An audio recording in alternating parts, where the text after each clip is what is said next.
You were always sensitive, my father laughed, waving his fork like my feelings were an inconvenience. My dad called me sensitive, and my brother mocked me, all while my parents laughed. That night, I finally walked out. Just hours later, my phone blew up with 15 missed calls, all from the hospital. The irony? I felt absolutely nothing. I'm Ethan, I'm 28, and for most of my life, I've been a supporting character in my own family. I was never the golden child, never the favorite. I was just there, quietly doing the right thing, keeping my head down. I was the kid who got all BS, never asked for anything. The one who didn't cause trouble, didn't shout at the dinner table, didn't wreck the car, didn't sneak off to parties. I always thought that would be enough. It wasn't. My older brother, Liam, he was the golden one. Always. He's 30 now, and he just goes through life like it owes him something.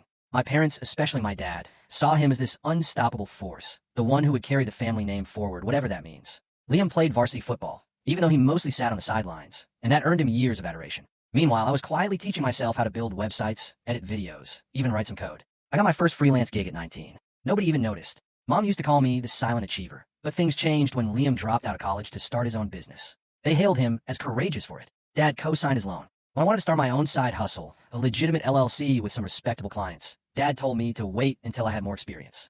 I moved away as soon as I could afford to. I wasn't running away. Not really. I just needed space. I still came back for birthdays, holidays, all the family occasions. Even when it felt awkward, Liam always found new ways to tease me, calling me the intern, laughing at my clothes, asking if I was still making money on YouTube. It wasn't just him, though. My parents never intervened. They always let things slide. This past year, things started to get worse.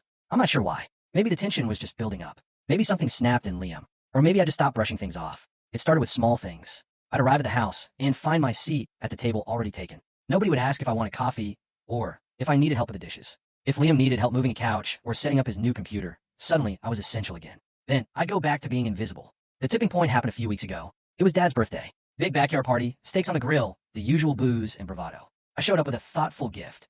Custom engraved cufflinks with his initials and a quote from his favorite book. I figured maybe this time it would land. Maybe he'd see I cared in my own way. But when he opened it, all he said was, that's different, before setting them aside. Meanwhile, Liam arrived 45 minutes late with a box of Cuban cigars and got a standing ovation. That was nothing new, but what came next hurt far more. I was helping Mom bring out dessert when Liam started telling a story about how I cried in gym class back in middle school. A complete lie. Everyone laughed. My parents too. Nobody even looked at me. I stood there, holding a platter of lemon squares like an idiot, cheeks burning, jaw clenched. When I finally put them down, Dad just chuckled and remarked, "You were always sensitive, Ethan." After that night, I decided to put some real space between us. I ignored a couple of texts. I skipped one of the Friday dinners. I just needed air. I needed perspective, but just made everything worse. Mom called 3 days later to guilt trip me. She asked if I'd forgotten I was part of the family.